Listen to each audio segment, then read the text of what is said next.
basically we just kind of want to like go over like, hey, like what's the real shit going on, right? Like what's really Yeah. going on? What's your experiences? Obviously, we're coming from an experience of like, I'm coming from external, you're coming from internal a little bit, and Yeah. we kind of have Yeah. that mixed experience of like, what are we seeing from both sides of the field? I guess like, do you want to start with kind of just like what's your pain point right now? Just like what are you Yeah. seeing? Is it from managers, from candidates? Like what's your just like, I hate this going on right now? So being an internal recruiter, it's the massive incoming wave of candidates. It's a candidate heavy market. So a couple of years back, it was like a sourcing problem. Now it's a sort of process efficiency decision process, I guess. And Mhm. so my focus is trying to stay organized and be a really good project manager because we're getting a ton of referrals, we're getting a ton of applicants. Folks I reach out to are also pretty interested.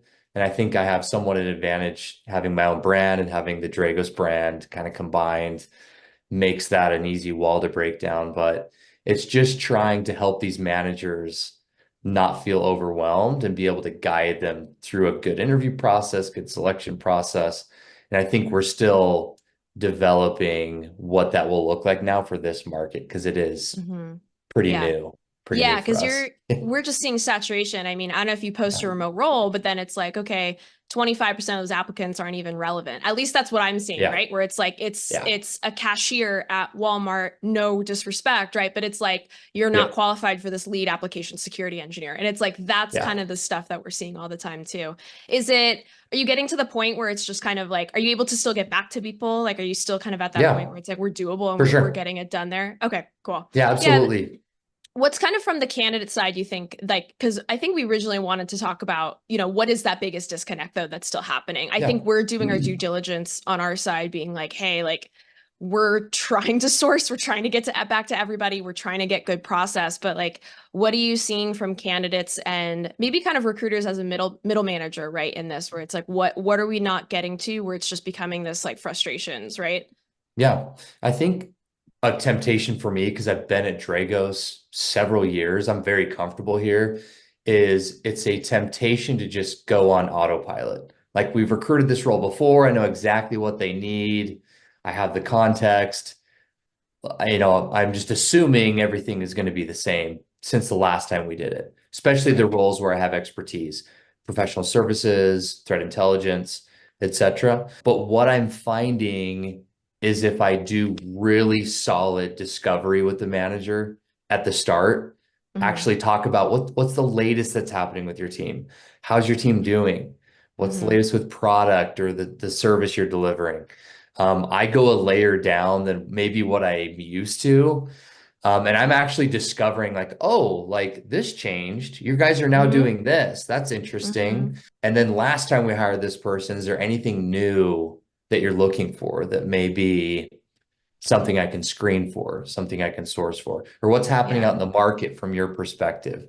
All these like additional discovery and then building out a really good hiring plan. Who's going to be involved in interviews and decision process, et cetera. And then we just like, I have a follow-up call like way sooner than I did before to kind of look at our pipeline. Mm-hmm. And that's kind of solving that problem between bringing the right candidates and then kind of meeting the manager's expectations and then having more context for the candidates. Because the last thing a cybersecurity professional wants to have happen is they get past me and then they get to the manager and they're like, this is not what I expected. This is not even in my wheelhouse or what I want to Yeah. do. Like, as a technical recruiter, I have to have that understanding. And so I think the recruiter plays a massive part in that bridge. Yeah. And then I think ownership is with all the parties, but the manager has to be pretty clear and pretty organized as well. Because sometimes Yeah. they don't think about what they want. As Yeah. strange as that is to say, like they kind of go on autopilot as well. And then as they do these interviews, they're like, oh, I'm meeting people that have this, this, and this. And then that kind of drives some more conversation. So, Yeah. Yeah. Because what we're seeing on the external side, because we obviously get such a wide variety of clients, right? So we're dealing with people who haven't hired before, who are dealing with the first hire, yeah, and they deal with that exactly where it's like, oh, we had a they always talk about, oh, we had a friend that would be perfect for this. Can Yeah. you like clone him? Right. And we're kind of like, we can get as close as we possibly can. Yeah. But at the end of the day, we have to do a lot of trial by fire because we have to figure out how these qualities of the person that they're looking to clone, how they actually quantify. Mhm. And that makes me think too, I've gotten a lot of response where I'm seeing, and maybe you don't deal with this internally necessarily, but they're a lot of people are saying like, they're asking for these skills and they're just like not using them in the job. You know what I mean? Have you talked to folks like that maybe where it's just like they're just like you're asking for a Ferrari, but like either really just kind of going to the grocery store a little bit, you're just Yeah. driving down the road. Like, are you seeing that at all where it's like that's becoming Yeah. a bigger problem? Always a little bit of that for sure. And I think depending on the manager, that their expectations are either sky high or reasonable. A little trick I like to do is talk to the team members that are working for that hiring manager. Just and not to like not anything against hiring managers, but like they're not doing the job every day, or they might not Yeah. have like all of the the context and the understanding of what's happening on the ground level. So every quarter I try to just sneak those conversations in, like, Hmm. hey, Mr. Consultant or analyst or security engineer, what is your tech stack lately? What are you working on? What Yeah. would you like to see? And so those little conversations happen, but for sure I think for the majority, managers put a job description together or an interview, Yeah. and it might not be totally aligned to like reality, and that's Yeah. the last thing we want, right? We want the candidate when they onboard to have the right expectations. We do a pretty good job here. I think most of our job descriptions and the way we interview is pretty transparent. That's like a core value of ours, is let's be candid, let's tell you how it's really going to be. But there's always things that fall through the cracks to Yeah, like we can't know everything. I think I always tell people like we're still not engineers. Like I'm still not a security Yep. engineer. I'm not in it. I'm not in it every day, but that's also not our job, right? That's not our Yeah. job to be like, hey, like this is something where like I know like the ins and out of this. And that's kind of the problem that I think a lot of folks wish they had from us, right? And it's like, Yeah. but the job itself is so demanding in terms of just communications and being able to talk to everybody. It's just impossible just with time. Unless this was literally my whole life, right? Which I hope Yeah. recruiting like isn't our whole life. What do you think that candidates can do from the gate, right? So if they have the sense where it's like, hey, I just really want to get a sense of this role, want to understand really what the expectations are, what do you think some are the best questions they could start asking from the beginning? Whether, and I always, let's talk about Yeah. kind of what they can ask a recruiter, maybe, right? Especially if it's Sure. external, and you're trying to Yeah. feel out also the recruiter, but also what to Hmm. ask the manager if you get an interview too. Yeah. One of my favorites is, can you tell me about the last person you hired, why you chose to hire them? And then that brings out like, oh, the last Mm. person, they really had this, and this, and et cetera. And on the flip side, like, if you had anyone struggle in this role or fail or just not align with it, what are those reasons? And so you get kind of both Mm-hmm. sides of the coin there. I think it starts even as basic as just asking more questions. I think candidates, because they're trying to impress, they don't want to seem vulnerable or Mm-hmm. too inquisitive or too curious, especially if I'm sourcing somebody, I'm trying to like get them interested. I think just asking more questions. Hey, do you have 5 or 10 more minutes? I have a few more questions, or can I Yeah. email you questions? Yeah. And kind of getting down there, because it is an investment to interview. It's a huge investment, and Yeah. changing careers is an even bigger one. So asking about like real examples of the work the team is doing and maybe the challenges they're seeing. Like, Mm-hmm. what is like one problem you're trying to solve for?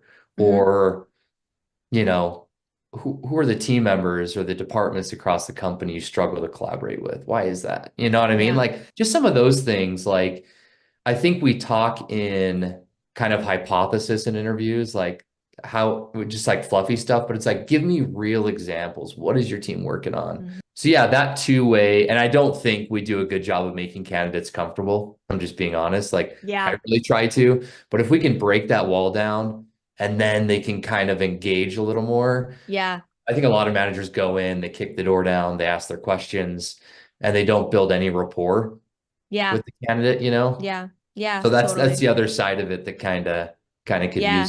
use some improvement. Yeah, no, that's a valid point though, just to kind of reiterate. I mean, that asking them like, hey, who did you actually hire? Right. Because I think it's Yeah. also a good note where it's like, hey, I haven't hired before. Right. Like if they don't Yeah. have an answer, you also have a good sense of what you're walking into. Right. Like you Yeah. can kind of really see the full spectrum. Someone gave me this advice a long time ago is that when you're job hunting, what are your top three priorities? Center three questions to ask every single person in the interview process of those three questions, because that's going to really tell Yeah. you how you're seeing the change throughout the interview Hmm. process. Are those answers the same? Are they different? Right. And that could be around cash, that could be around logistical things, right? Yeah. Especially obviously people are pushing for remote, right? Like asking someone, hey, like I just want to get your, perspective on what your remote policy is. How has that been for you? Blah, blah, blah. Because it's Yeah. important to ask some of those things, because saying, oh, hey, we're a fully remote company, it's like great, but like how do you follow remote culture? Like, things like that nature where it's Yeah. like those are really speaking to your priorities and you're getting a different perspective every single time, which is really nice to Yeah. see. Like specific Um, questions. Yeah. Specific Specific things. questions. Not like, Yeah. how's the culture? It's like, does your team take any time off? Yeah, yeah. Like, do you Like, take time off? how do you prioritize That'll, culture with being a remote company, yeah, right? Like us at exactly. Hampton North, we're fully remote, but it's still important for us to get together, so we do quarterly offsites kind of thing, and that's been super Cool. critical to how we do it. Yeah. But not everyone does that, and so you have to kind of, if you're in a bigger org, doing quarterly offsites isn't doable, so you have to figure out how Yeah. to manage that culture. So I think it's really important to get really specific questions and not yes or no questions, right? Like, is this Yep. job remote? Not a good question. Versus, how do we manage remote culture? Much better question. But yeah, and I think in terms of candidate comfortability, I'm sure you talk to this all the time. Yeah. It's a little bit different when you're internal, but when you're external, right? They're kind of, like fuck external recruiters, right? Like fuck third party a little bit. And we all see that, right? Like Yeah, and for I come sure. from the perspective of there's some recruiters where they're like, yeah, I just won't work with those folks. Like there's somebody else. And it's Hmm. like, well, I totally get that, but it's also like they probably had someone screw them in the past, Yeah, right? I'm exactly. not I'm not going to blame them for being uncomfortable with me off the first call, right? If things I'm not going to like mark them just because it's like, "Hey, we had a 15-30 minute call and you Yeah, weren't super comfortable." I'm talking over the phone, maybe it's a Zoom call, like I'm not going to blame you for having a little bit of like, I don't know about this for person. And I sure. Yeah. totally get that. I guess like from your perspective, like how do you try to open up, with those types of folks where it's like, hey, Hmm. they've just been through the ringer. Like, how do you try to Hmm. support them through the process from the gate? Before every call, I'm starting to do this more, but I'll just set expectations when I book that call. So like if it's a video link in that calendar invite, I'm just going to say, hey, here's some topics I'm going to cover. Here's some things I'd love to hear from you. And then that way they're not like, they're already like, oh, because it's really nerve Know what to wracking expect. going, even Yeah. with a recruiter, it's like, what are they going to ask me? What are they going to talk about? It's like, if they at least have some context, I want to learn about your skills here, your relevant background with this. I'm going to share more about the team, the hiring manager's expectations, the company. We're definitely going to cover compensation. Don't worry about that. Yeah. So, like, heading in, we already have like, and then just some suggestions. If you're curious about this team, here's their website page. If you're curious about our culture, here's a video. So, just like doing some legwork instead of booking all these Yeah. calls and just not doing any prep. And then I just spend a few minutes just breaking the ice. Yeah. Stupid stuff like, how are things in Ohio? How's the weather there? I noticed you went Yeah. to, Cal State. Tell me about that. Hey, I know someone that used to work at your same company. Just some way to like connect with them, break the ice, get a laugh, get them comfortable. And then once the questions start, they're like, "Oh, Josh is cool. He's a normal person." Just And a from guy in there, it's Idaho. just, yeah, Yeah. I'm just a normal dude, right? Yeah. And then from there, it becomes human. I'm not a recruiter anymore. I'm Josh. Right. I'm your Right. friend. I'm trying to help you out. And then just setting expectations, towards the end of those calls. But just trying to connect with the person, make them feel comfortable with those icebreakers, and then just giving them some prep beforehand, I think does a lot. So, and then from the candidate perspective, like Mhm. how can they also like support, right? Like how can they also come into the call, maybe making themselves a bit more comfortable, right? Because I think also potentially the recruiter could be uncomfortable. I've known tons of recruiters Yeah. where they work fantastic jobs, right? And they sometimes like it's the first time selling that job, right? It's the first time them pitching. Yep. How do you think candidates can really open up that channel of communication and kind of really dig into like the real stuff? Do you think they should be coming in with kind of their own sales pitch or be like, hey, like I noticed this on the job description. Like I always tell people like come in kind of with that idea in mind of like what can I sell myself on, right? Yeah, Like for make sure. the space for yourself Hmm. because you can't count on somebody else. But do you have pitch like ideas like that where like that would be more helpful, right? Like whether it's questions or like more of a sales Yeah. pitch of themselves, like what would you suggest to candidates?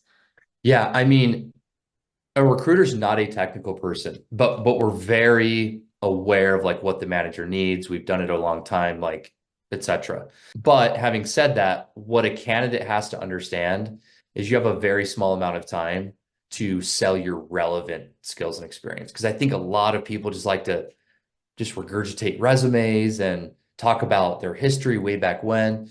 But really, the goal isn't that to me. Like the goal of that call isn't to tell them of everything about that's on your resume or, regurgitate your work history. What it is how I have the right skills you're looking for. And that takes a little bit of research. And again, they're not going to have all the context and understanding of the role until they go through the process. But that job description is an awesome way to start. Or go peek at some profiles of folks that work at the company that are in that job now. Like if I'm a threat hunter, I'm going to go look at who's on the team now. Okay, here's the type of people they're hiring. Here's some of their skills and stuff. So they can come in and just say, my understanding is the role requires these skills, this experience, and it's going to do these things. Is that right? I just want to validate. Okay. And then we can work through that. And then don't be afraid to say, here's what I bring to the table based on what you need. Because even just using recruiting as an example, I tell candidates this all the time. People think recruiters all do the same thing. And you and I know that even internal, external, doesn't matter. Industry, company can be massively different. My job now at Dragos versus my last company is night and day different. Wherever I go next, I'm going to have to convince them that I have the right skills for that opportunity, right? So yeah, don't be afraid to come in just 3 bullet points. Like here are my biggest strengths as I understand the role that could be beneficial to them. And then like one success story. What I really found cool, I interviewed someone a couple weeks ago and we were talking about tracking adversaries. It's a big part of what we do at Dragos. And she said, I actually have an example. Would you like to hear that? I was like, yes.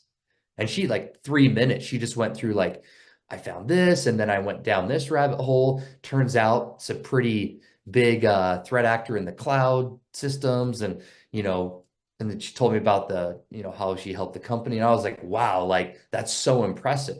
You just walked me through like exactly what we do here, just in your own example. So, yeah, have like 2, 3 rock solid bullet points to discuss where you're the strongest as you understand the role.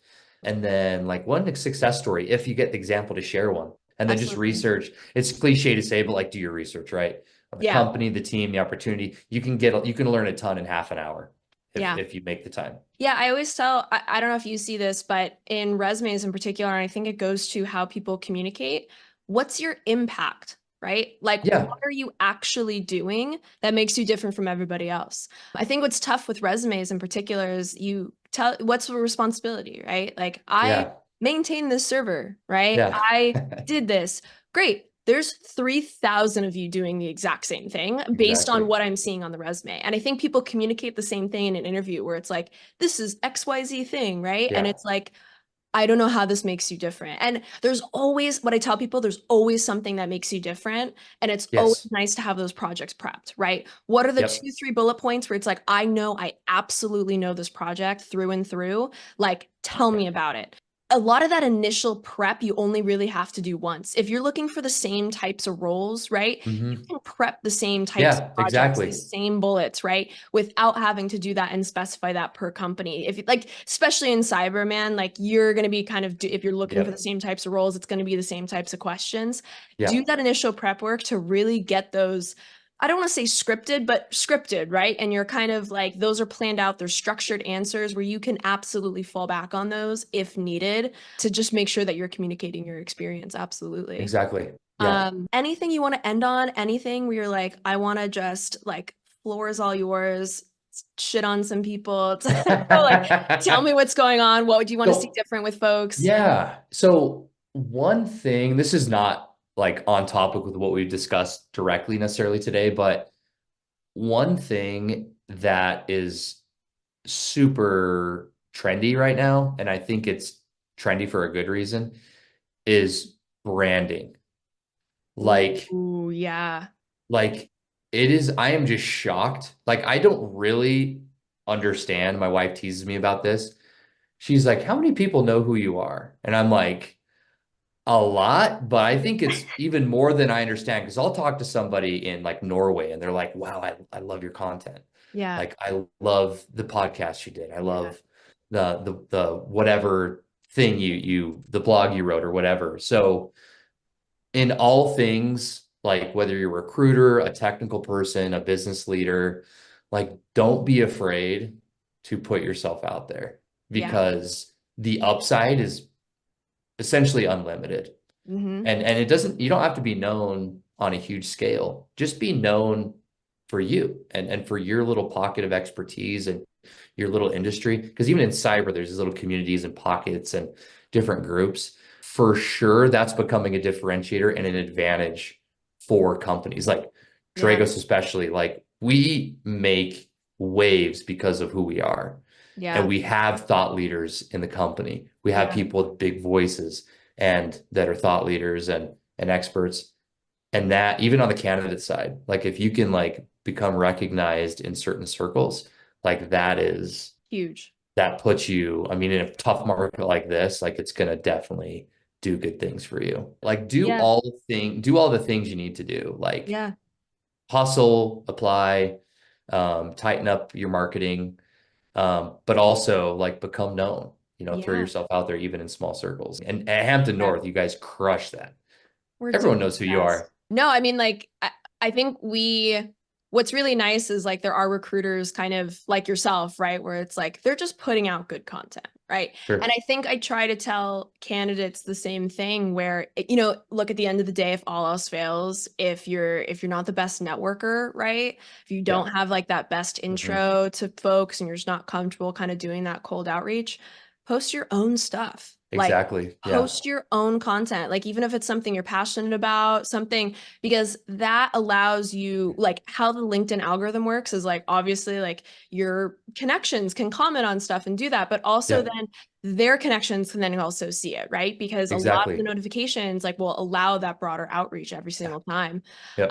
As obviously recruiters, as we know, but a lot of Yeah. candidates don't, and they're a little scared to post it because they're like, well, what if I get backlash, or what if I don't get any likes? Like, who cares? Like, it's LinkedIn. Like, no one's make or breaking it on LinkedIn, right? Like no Exactly. one realistically, like even maybe recruiters, but for candidates, for our cyber folks, like you guys aren't ride or die on LinkedIn, and that's okay. Exactly. It can Yep. only help you if you're just posting about stuff that you're excited about Yeah. and like helping Hmm. other folks, commenting on other people's posts. Like, just go out and do it, because you never know when hiring manager, right, posts something really cool and you're like, hey, love this post. A month later, they post a job that you're really good for. And then Yeah. you've already made a good intro by just being like, hey, loved your post, because you're not asking anything of them, right? You're not asking Yep. for intro, you're not asking for information, you're not asking for time. You're just being like, hey, love your content. That's like the easiest way for people to just kind of make that relationship happen. So yeah, Love that. totally agree. I think you're the best person to say that, which is great. But yeah, thank you for doing this. Like, Of thank you course. Yeah, it for was hopping awesome. It on. was awesome. And And like these little collabs and like relationships has been the best part of the journey.